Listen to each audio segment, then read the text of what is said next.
Police सब बिके हुए हैं। कौन चौधरी हैं? कौन चौधरी तो बुला रहे हैं। बात होती तो फिर नाराज क्यों निकलते?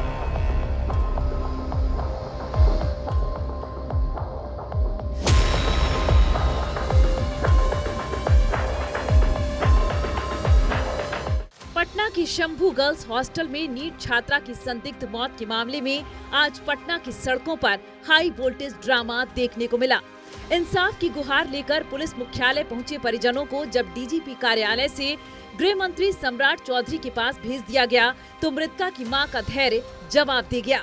उन्होंने न केवल पुलिसिया तंत्र को कोसा बल्कि सीधे तौर पर रिश्वतखोरी के आरोप जड़ दिए। शंभू गर्ल्स हॉस्टल केस में न्याय के लिए भटक रहा पीड़ित परिवार आज सुबह राज्य के डीजीपी विनय कुमार से मिलने पहुंचा था। परिजनों को उम्मीद थी कि पुलिस मुख्यालय से तत्काल कोई बड़ी कार्रवाई होगी, लेकिन वहां मौजूद अधिकारियों ने उन्हें गृह मंत्री सम्राट चौधरी से मिलने का निर्देश देकर आगे भेज दिया। अधिकारियों द्वारा एक दफ्तर से दूसरे दफ्तर भेजे जाने से मृतका की मां बुरी तरह आक्रोशित हो गयीं। उन्होंने रोते हुए मीडिया के सामने चिल्लाकर कहा कि पुलिस प्रशासन इस मामले को दबाने की कोशिश कर रहा है।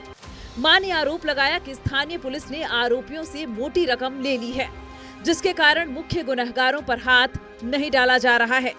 मेरी बेटी क्या न्याय देगा? कोई अथी देने वाले नहीं है। यहाँ बिका हुए हैं, पुलिस सब बिके हुए हैं। गड्डी मिला है, हम गड्डी नहीं दे रहे हैं। पुलिस डीएसपी रहे चाहे एसपी रहे चाहे कौन चौधरी हैं? कौन चौधरी तो बुला रहे हैं। कहानी यहाँ हम न्याय के लिए आए थे, यहाँ हम न्याय के लिए आए थे। न्याय का एक भी रूप हमको मिल नहीं रहा है यहाँ, और इस तरह किया जा रहा है, लग रहा है कि कुछ न कुछ हम ही लोग दोषी हैं। ये सम्राट चौधरी जी बुला रहे हैं, बताइए हम किस बेसिस पे उनसे मिले? यहाँ डीजीपी साहब कुछ बोल रहे हैं, वो कल बोला गया सर इसके बारे में तो माँ ही बताएगी। माँ बेचारी रो के निकल रही है। आप लोग नाराज दिख रहे हैं, बात तो नहीं होती जो होना चाहिए। बात होती तो फिर नाराज क्यों निकलते? डीजीपी मुख्यालय के व्यवहार से निराश होकर पूरा परिवार गृह मंत्री सम्राट चौधरी के आवास पर पहुंचा। परिजनों ने मंत्री के समक्ष अपनी बात रखते हुए कहा कि हॉस्टल के भीतर उनकी बेटी की हत्या की गई है, लेकिन साक्ष्यों को मिटाया जा रहा है। उन्होंने सम्राट चौधरी से अपील की कि वे स्वयं हस्तक्षेप करें, क्योंकि पुलिस की नीयत अब संदिग्ध लग रही है।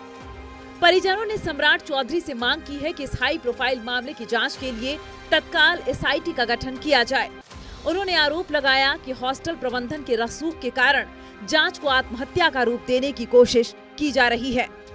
राजधानी के एक नामी गर्ल्स हॉस्टल में हुई इस मौत ने पटना पुलिस की सुरक्षा दावों की पोल खोल दी है।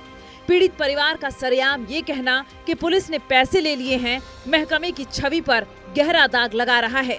अब सबकी नजरें सम्राट चौधरी के निर्देश और पुलिस की अगली कार्रवाई पर टिकी हैं। इस मामले ने पटना में रहकर प्रतियोगी परीक्षाओं की तैयारी कर रहे हजारों छात्रों और उनके अभिभावकों को डरा दिया है। परिजनों का कहना है कि यदि प्रशासन ऐसे संवेदनशील मामलों में पारदर्शी जांच नहीं कर सकता, तो बाहरी जिलों से आने वाले बच्चे यहां सुरक्षित कैसे रहेंगे?